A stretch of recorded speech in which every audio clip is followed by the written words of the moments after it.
Selamat datang di sesi Deep Dive kita. Oke, kali ini kita akan menyelami sebuah sumber ya. Buku Jejak Langkah di Padang Waktu, Perang Sunyi Melawan Nafsu. Penulisnya Zulfikar Aridlo. Betul. Nah, misi kita nih, kita mau coba kupas konsep kunci soal pergulatan internal kita melawan nafsu. Dorongan diri yang seringkali licik gitu ya, tersembunyi. Iya. Anda mungkin mikir, nafsu itu ya pasti buruk lah. Tapi, buku ini punya pandangan yang kayaknya lebih dalam deh.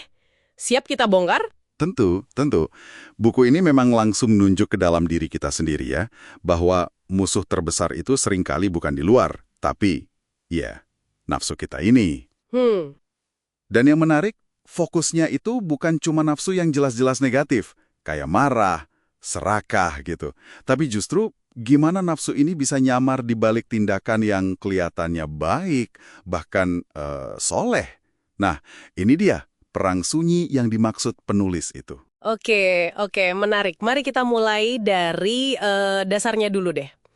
Konsep pertama yang jujur aja cukup melegakan dari buku ini, nafsu itu sendiri ternyata bukan sesuatu yang harus dimusnahkan total gitu. Nggak harus. Iya, digambarkan sebagai semacam energi dasar ya, bagian dari fitrah kodrat manusia.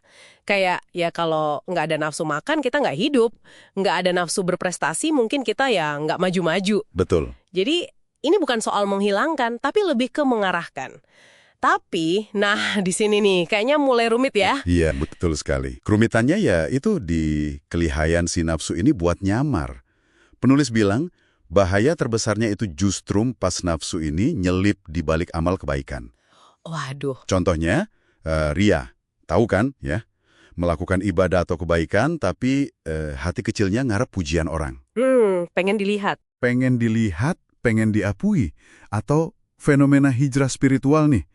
Pindah ke gaya hidup yang lebih religius, tapi ternyata motivasi utamanya bukan kesadaran mendalam, tapi apa ya, sekedar pengen eksis aja di komunitas baru. Atau biar dianggap alim. Oh, jadi ada unsur itunya ya? Bisa jadi, ini kan relevan banget sama zaman sekarang, era medsos, di mana validasi, citra diri, itu bisa jadi ladang subur buat nafsu yang terselubung ini.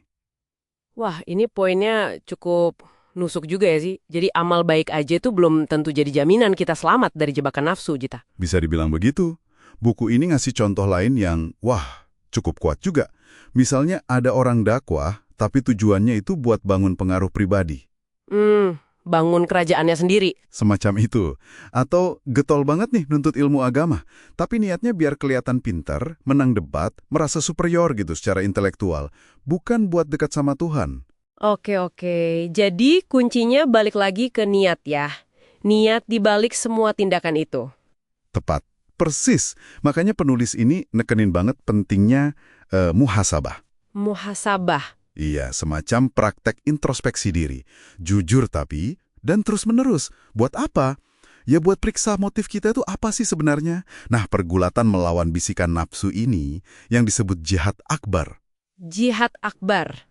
Perjuangan yang lebih besar dari perang fisik katanya. Betul. Ada kisah bagus tuh dari Sayyidina Ali bin Abi Thalib. Beliau nahan diri buat nggak bunuh musuh yang udah kalah. Padahal musuhnya itu udah ngeludahin beliau. Oh iya? Kenapa ditahan? Karena beliau khawatir. Khawatir tindakannya itu bukan lagi murni karena Allah. Tapi udah kecampur sama, amarah pribadi gara-gara diludahin itu. Wow. Nah, ini kan nunjukin level kesadaran yang luar biasa ya, soal menjaga kemurnian niat. Itu standar yang tinggi banget ya. Terus gimana dong cara praktisnya? Buku ini nyaranin apa buat mengarahkan atau mungkin menjinakkan nafsu ini dalam keseharian kita? Disebut ada zikir sama tafakur, tapi ini bukan sekedar ya ngulang-ngulang bacaan atau melamun aja kan? Jelas bukan sekedar itu.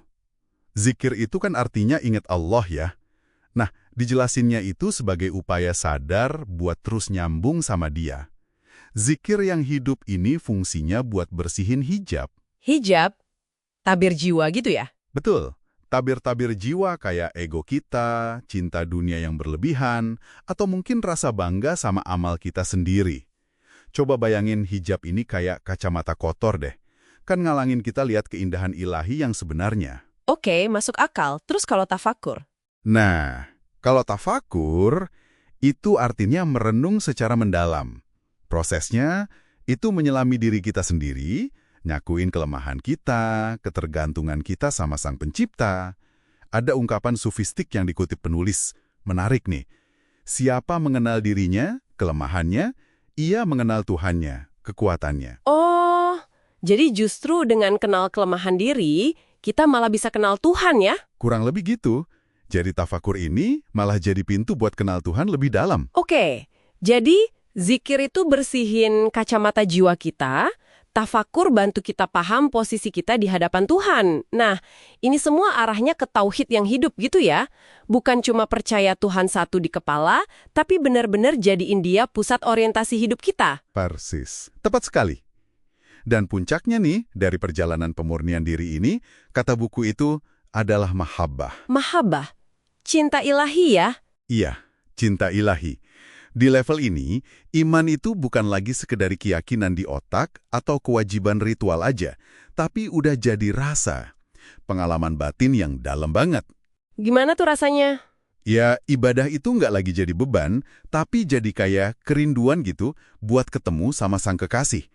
Ujian, kesulitan hidup, itu bisa dilihat sebagai cara Allah menyapa kita dengan cintanya, bukan sekedar hukuman. Wow, mahabbah ini kedengarannya transformatif banget ya. Apa ini artinya terus kita jadi nggak peduli sama dunia gitu? Keterikatan sama duniawi jadi pudar? Secara alami sih, iya.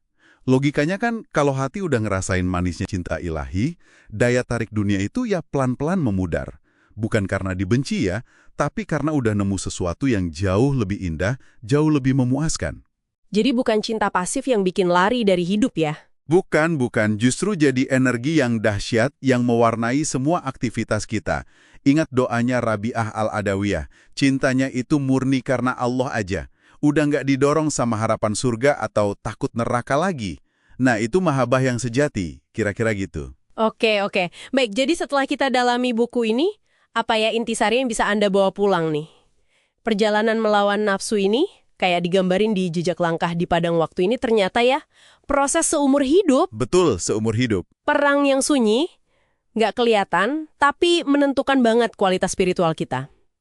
Intinya berarti, kenali musuh dalam diri, terus-menerus murnikan niat di balik setiap tindakan kita apalagi yang kelihatan baik, dan arahkan hati terus kembali ke Sang Pencipta. Lewat kesadaran, zikir, perenungan, tafakur, sampai puncaknya nanti, cinta, mahabbah. Iya, betul. Dan mungkin sebagai penutup ya, sebuah pertanyaan reflektif aja buat Anda renungkan dari buku ini. Di tengah kesibukan kita sehari-hari, ada nggak ya tindakan baik yang kita lakukan, mungkin pas berbagi ilmu, nolong orang, atau bahkan pas ibadah, yang tanpa sadar gitu, masih disusupi bisikan halus nafsu. Maksudnya? Ya, entah itu keinginan biar dihargai, biar dikenang orang, atau sekedar biar merasa lebih baik dari yang lain.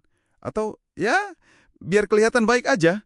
Nah, menurut penulis nih, keberanian buat nanya ini ke diri sendiri itu udah langkah awal yang penting banget dalam tazkiyah. Tazkiyah? Proses pemurnian jiwa itu ya? Betul.